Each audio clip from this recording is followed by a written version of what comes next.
chỉ uốn nó cam bột chả nữa nó cái nào mà mua rồi ha chỉ mua đủ đi bây giờ nè nó thì tôi có bằng nó tôi có nó chỉ uống cái nào nó đó này từ bắt đầu nó na tôi nó chỉ nó múc phở nó ta chỉ múc cho lọc của nó để ta chỉ trồng chơi số lò nó đấy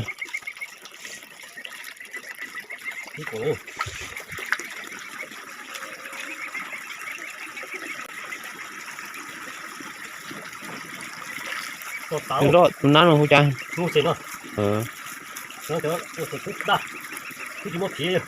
cái chỗ có chỉ tao bỏ nó chẳng nhớ lo là nó cây con ha ô lo thì lo gì chứ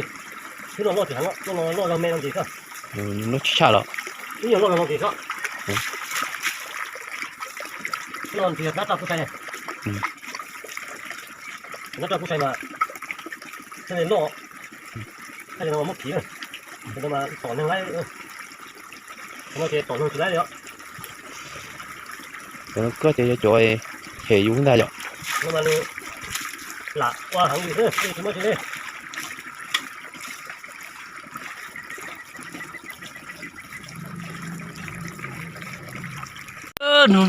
tụi nó đây tôi sửa là chế ư yang mà sang cái nán nó luôn thế giờ cá đi chả cái plei rồi lúc bò hết phụ hết ở trong bộ chia chúng đi cứ đi lên trong bộ chia nhau quá không phải nó trâu nhỏ đi chi trâu bộ chia đi đó em bắt ta có ra chơi cùng một đi bộ chia nhỏ kia này ôi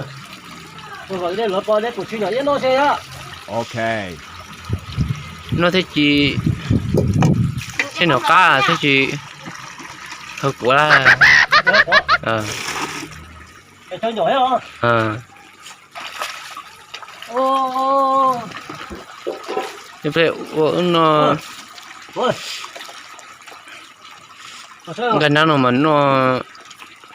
dù muốn cho hay dù trở lại cả là nó bây giờ nó sẽ mà to ổn định to thôi ok ạ nó thì cho cái là rồi cần ná hay ạ cho cái nó thế tôi không đâu này được chặt nắp phong luôn mất cho họ à thấy ở đây đó sẽ bỏ cho rất còn luôn à cái nào thì nó về số con lại sơn đó một thế đấy số lần tôi rõ rồi một thế đấy số lần tôi rõ rồi nữa giờ một ngày nào nữa đi ta tổ khá nữa chú lục của tại ấy chứ mà to rồi á con có thay to hay rồi ngày nào nó chỉ cho nó chỉ cá sấu tớ nhá nó nhá dạ cái nó chỉ giả thôi nhá ngày nào cá cứ số của nó rồi cá sấu chỉ một con trôi nung này sao con trôi nung đó thì chúng mua tiền cho nó chỉ tiền thiệt tao còn nó nhá nó cho con trôi nung đã phải nói rồi ô nói rồi lâu nữa có lần tao xia tụi con phải làm ở trường ở đây đó tụi con phải đến đâu ở đây mà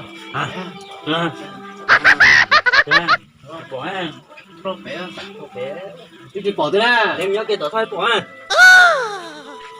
mày cái tổ ăn bỏ ăn chắc phải cho nên khởi tiên giờ tới giờ nên được bỏ chửi nó tôi đấy mà ôi yo có thể bác ơi bác mày thay đấy nó khó bác ơi ôi giờ chẳng nó có tập phải ngủ nè go go nó là nó mà cái nó cái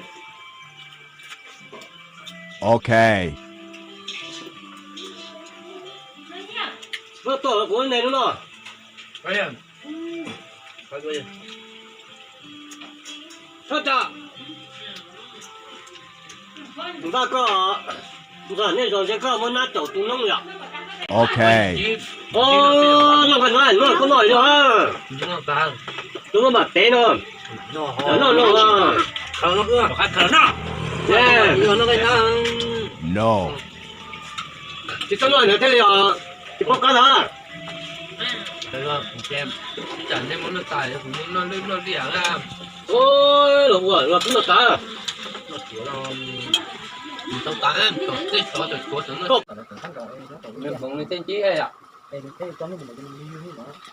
Nó muốn mở. tự nhiên hả Cái quần rồi. cái quả nó mỏng quá tao không phải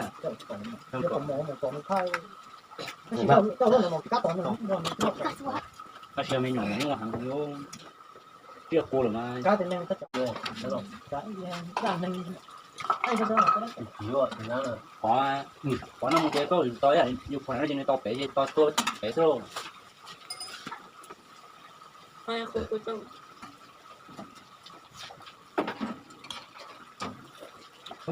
không có đâu không ơi nó còn gì đâu không thưa không có đâu nó chịu gì chưa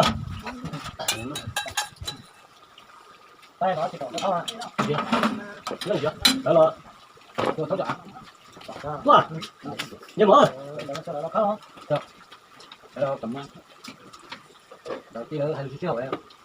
thì quân thôi à thì quân nhá thì tổng minh thấu khả năng ngành tất cả giờ là mấy con á chỉ có là cái thấu cái thôi là 20 hậu anh biết tốt nha cái này rồi nó này nặng khỏi nó cái con tao bên thôi không ta cho hay có thể hàng không ở đây này biết câu nha cái câu ở đây có gì này không có hai đây Chẳng cho tao ai đó. Cho cháu phía rồi. được không ok ô Ồ. tôi tầm Ta có trong cầm cho bật trên một tí. Sân cháu cứ đeo.